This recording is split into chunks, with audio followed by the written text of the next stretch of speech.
Minhas amigas, meus amigos, já estamos aqui outra vez encontrando com vocês.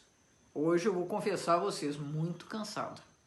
Nossa jornada ontem foi 18 horas, 12 horas, uma reunião na Câmara, uma sessão da Câmara, começou às 2 horas da tarde e foi até às 2 horas da manhã. Vocês acreditam, sabe para quê?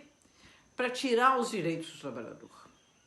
Ontem nós votamos a chamada MP 905, a medida provisória chamada da Carteira Verde e Amarela. Carteira Verde e Amarela tem um pretexto mentiroso, que se você tira direitos dos trabalhadores, se você quebra a CLT, vai haver um número muito maior de empregos criados.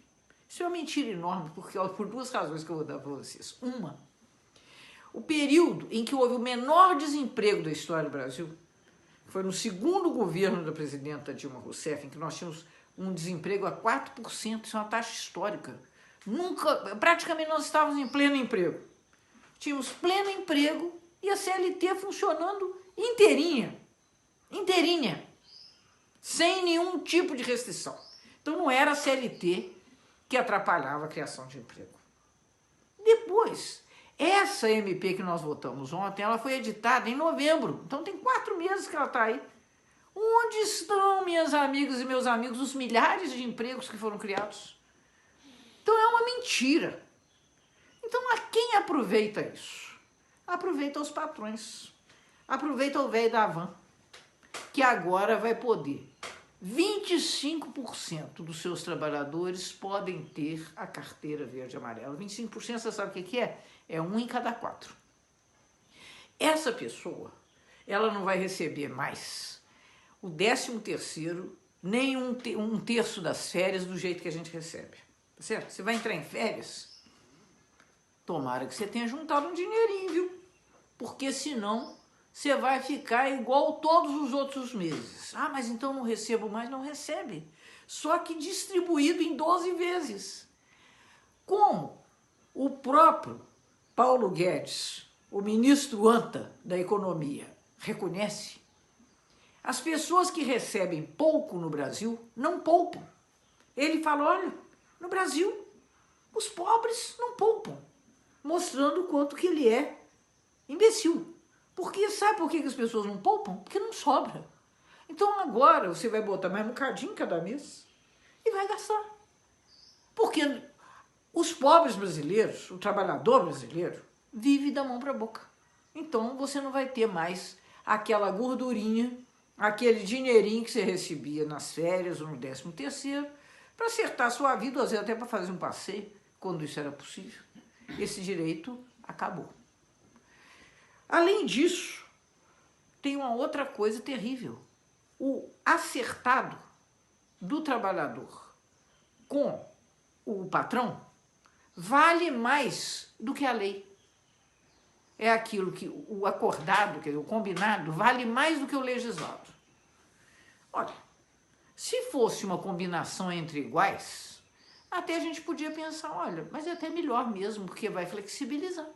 Só que não é uma combinação entre iguais. É a combinação entre um que tem muito, que tem inclusive a possibilidade de te contratar e te demitir, e o outro que não tem nada, a não ser a sua força de trabalho para vender. Então, meus amigos, é uma covardia. Nós tentamos de toda forma impedir que isso passasse. Isso já era de madrugada, mais de 1 hora da manhã quando isso foi votado. Mas os conservadores brasileiros, o Partido Novo, que durante toda a sessão de 12 horas fez pronunciamentos horríveis. Por exemplo, defendendo a jornada de 8 horas dos bancários. Falando que os bancários, na verdade, são uns vagabundos, são as pessoas que vivem assim no maior conforto. Por que eles vão ter uma jornada de trabalho menor, de 6 horas? Por que eles não trabalham no sábado? Gente, vou falar uma coisa com vocês. Esses anos todos, houve uma evolução tecnológica que levou a que os bancos viessem a ganhar muito mais. Sabe por quê? Porque eles demitiram a grande maioria dos bancários. Hoje o meu banco é aqui, ó. Eu faço tudo aqui, ó. Então você teve um ganho tecnológico, que eles chamam de ganho de produtividade, às custas de quê? Às custas do emprego. Não temos dúvida de que a tecnologia vai estar presente agora em todos os cenários do trabalho. Mas por que só os patrões devem ganhar, devem lucrar com a tecnologia? Por que os trabalhadores também não podem receber uma parte desse ganho? Assim é na França, assim é no Japão, aqui não. Aqui o ganho tecnológico, por exemplo, no caso dos bancos, ele é repassado para os acionistas, para os donos dos bancos. Para quem trabalha no banco, nada. Trabalha mais porque é melhor. Algumas coisas nós conseguimos segurar, por exemplo, o negócio do trabalho domingo. Então houve alguns ganhos nessa luta, nessa batalha. Mas o que ficou claro ontem é que quando você vota para deputado, você tem que prestar muita atenção, viu, gente? Porque às vezes você está votando contra você, como já votou e perdeu a aposentadoria. Grande parte das pessoas que ontem são deputados votaram contra o trabalhador. É preciso saber o nome dessas pessoas, viu? Para vocês não caírem nessa esparrela de novo. Tem gente que está lá para ver o seu lado, mas não vê o lado dos outros, não vê o lado da maioria, não vê o lado do trabalhador. Então ontem foi uma coisa terrível. Nós vamos fazer depois uma nota explicando, vai sair nas nossas redes sociais, no nosso Zap, todos os direitos perdidos. Eu vou dar só mais um exemplo, que é o que eu acho assim, o mais maldoso de todos. Anteriormente, um trabalhador deslocando-se para o seu trabalho, se ele fosse vítima de um acidente, vamos dizer, por exemplo, que ele fosse trabalhar de bicicleta, não é certo? Aí ele tem um acidente, é atropelado, isso contava como acidente de trabalho. Ou ele estava num ônibus, o ônibus deu uma batida, ele quebrou um braço, contava como acidente de trabalho. Agora, só se ele estiver no veículo da firma, no ônibus da firma, na van da firma. Se não, sabe o que o patrão vai falar com ele? Azar o seu. Quer dizer, estamos num universo em que aproveitaram essas condições, inclusive, em que nós estamos trabalhando na Câmara, que é o trabalho remoto, então isso é mais fácil para dar quórum. Esse é fato. Muito mais fácil para dar quórum. E esse quórum distante garantiu que ontem você, trabalhador, você, trabalhadora, fosse fortemente despojado dos seus direitos. O trabalho no Brasil, desde ontem, está ainda mais desprotegido. Nós temos que fazer todo o possível na política para que o Senado não vote essa lei que foi votada ontem na Câmara. Porque se até segunda-feira o Senado não votar, essa MP caduca. É o melhor que pode acontecer. Eu não tenho muita esperança disso não, sabe, gente? Mas eu quero dizer a vocês que é uma tragédia o que aconteceu ontem.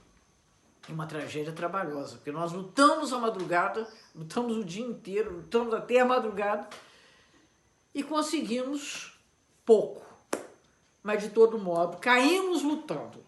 E o que fica claro para nós é que não tem jeito mesmo da gente continuar com essa realidade política no Brasil, em que os patrões compram mandatos e os mandatos depois votam pelos patrões. Esse negócio de os ricos poderem financiar as suas campanhas eleitorais, a gente já sabe qual que é o resultado.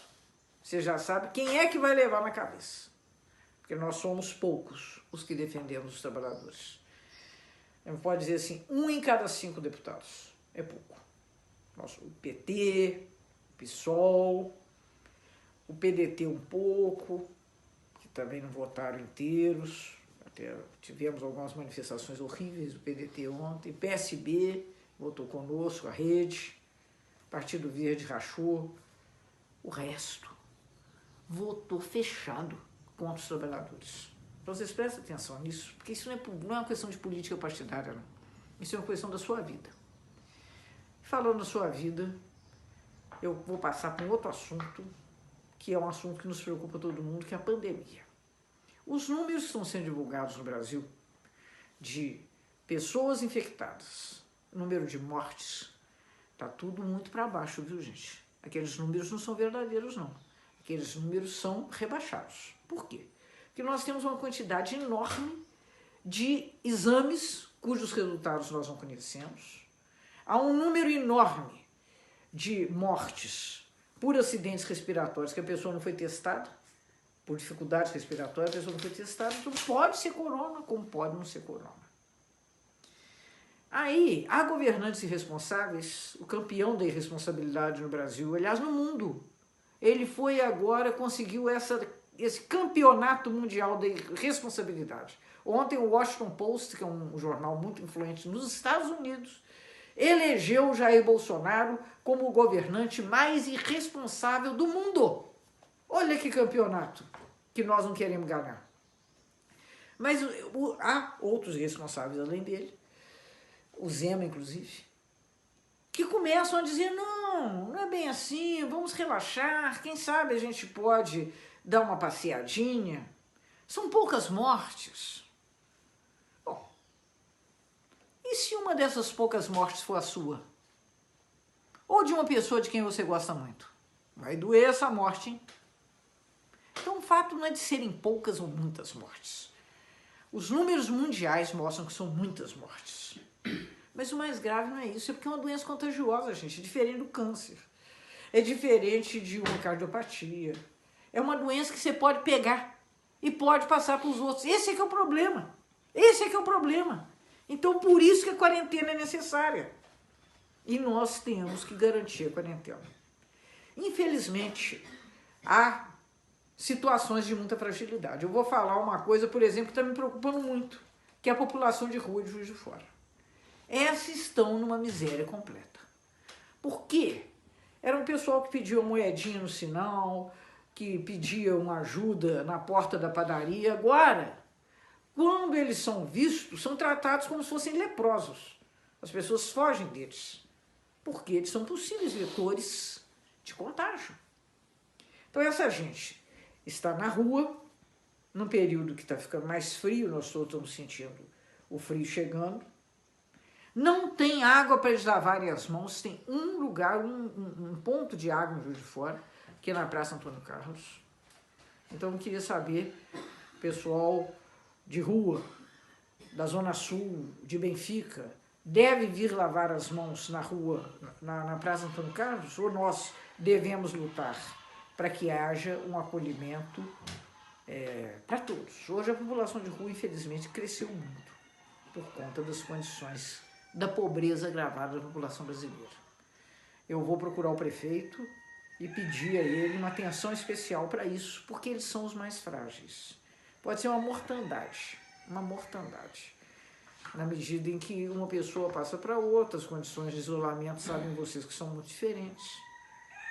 Além desses que estão no ponto final da escala da necessidade, tem todos os outros que têm procurado nosso mandato, uma multidão, quero dizer a vocês, uma multidão de vozes que nos chegam com seus problemas, com as dificuldades de se cadastrar para receber a renda básica emergencial que nós votamos.